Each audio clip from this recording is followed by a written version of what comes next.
I want to address Mormons regarding social justice warriors in the church. For those who are not aware, social justice warriors, or SJWs for short, are the leftist, feminist, and pro-gay agitators. Even though these agitators make up a tiny minority in the church, they have been able to make progress almost entirely due to the support they receive from the media.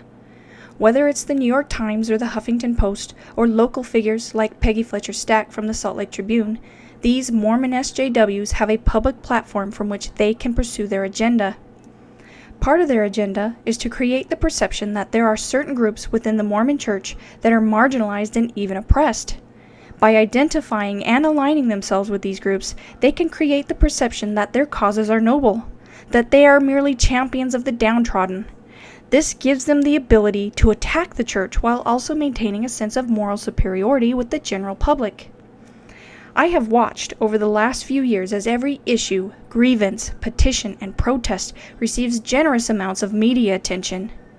Who'd have thought that an event as small as wearing pants to church would have even made it on the radar of the New York Times, which is one of the most powerful and influential media organizations in the United States?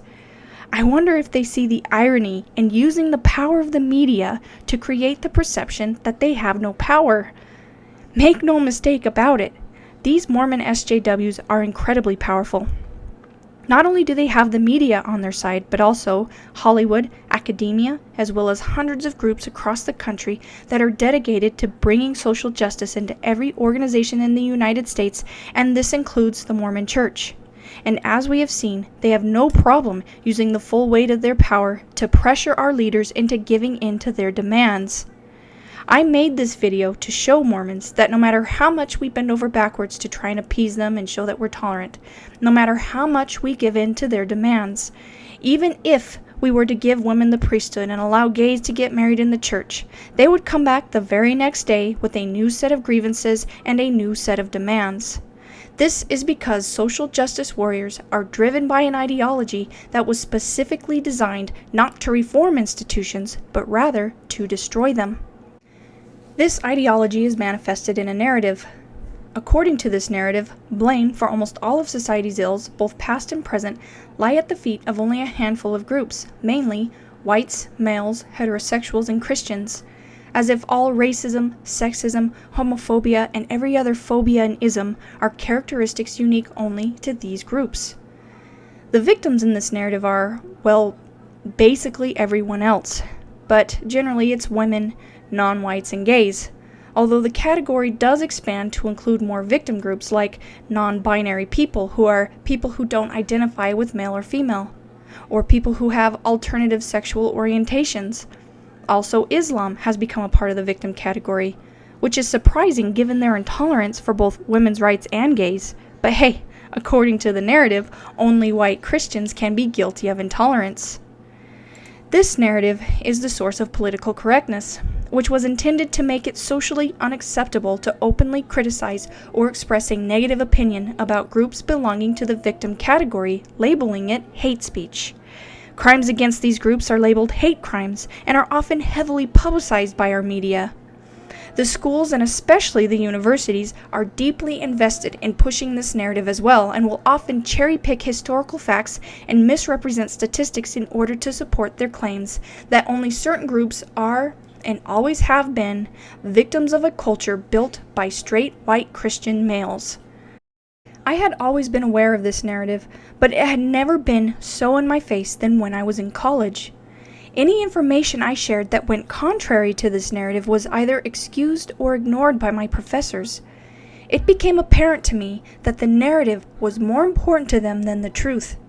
This led me to ask, who came up with this ideology? And who separated us into categories and decided which groups could be considered victims and which groups were oppressors?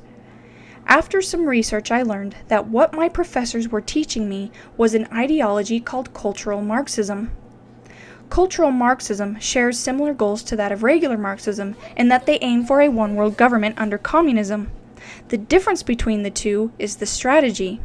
You see, in order to establish a communist government, there must first be a revolution. In order to have a revolution, there must first be a group of people willing to overthrow the existing hierarchy. In early Marxism, this group was to be the working class. In the Book of Mormon, we read about how a group of evil men stirred up the hearts of certain groups to anger with the people of God in order to bring them war. This is the strategy used by Marxist revolutionaries. By stirring up the hearts of the working class, they could use them to overthrow the ruling class and establish their communist utopia. This strategy worked in places like Russia, which was a less developed, more agrarian country, but it failed in modern capitalist and industrialized nations like England, Germany, and the United States. The reason, in their words, was that the workers had been blinded by the material success and general prosperity in the West, which prevented them from recognizing their class consciousness and bringing about the revolution. So in other words, they couldn't get enough people to overthrow the existing system because too many people were happy with their current system, so they had to find another way. The Marxist intellectual Antonio Gramsci believed that the best route to taking power in developed industrialized societies such as Europe and the United States would be best achieved through a, quote, long march through the institutions. This meant working against the established institutions while working in them. Sound familiar? The goal would be to rot Western civilization from the inside by attacking the traditional cultural foundations of Western society. By infiltrating and dominating fields with opinion-molding influence, such as Hollywood and academia, they could deconstruct and diminish the importance of things such as parenthood, pride in one's family, Christianity, traditional gender roles, attitudes towards sex, and love of one's own country. These qualities in Western culture were regarded as psychologically abnormal and oppressive. They also considered them to be an obstacle to Marxism and therefore needed to be destroyed.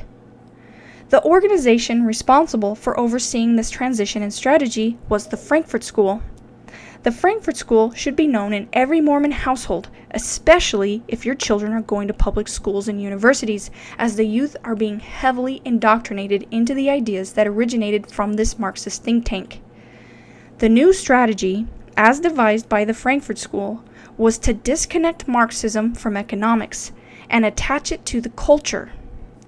Just as classical Marxism sought to exploit the relationship between the working class and the ruling class, cultural Marxism seeks to recreate that same class friction into Western culture in the form of oppressed groups versus oppressor groups. The new vanguard of the Marxist revolution would be a victim coalition of minority groups, which is what we know today as social justice warriors. In the interest of going along to get along, we have surrendered most of our culture to people who want to remake it in their image. They have made their way through American institutions for the last 50 years, and as we are seeing, they are making inroads into the Mormon Church. It is important that Mormons see these social justice warriors for what they really are, Marxist revolutionaries. Now, I can speak for a while on their objectives and tactics, but in the interest of time, I will just say this.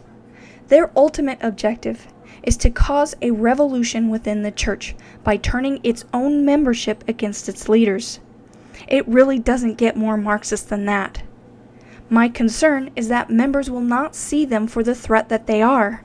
Please keep in mind that their primary targets are the youth of the church, and they are getting bombarded with Marxist doctrine from all angles. From elementary schools to the universities, their minds are being prepared to reject all forms of natural identity and replacing it with a dysfunction that wants to destroy everything that is good and wholesome in this world. Thanks for watching, and please stay tuned for my follow-up video on cultural Marxism in the Mormon Church.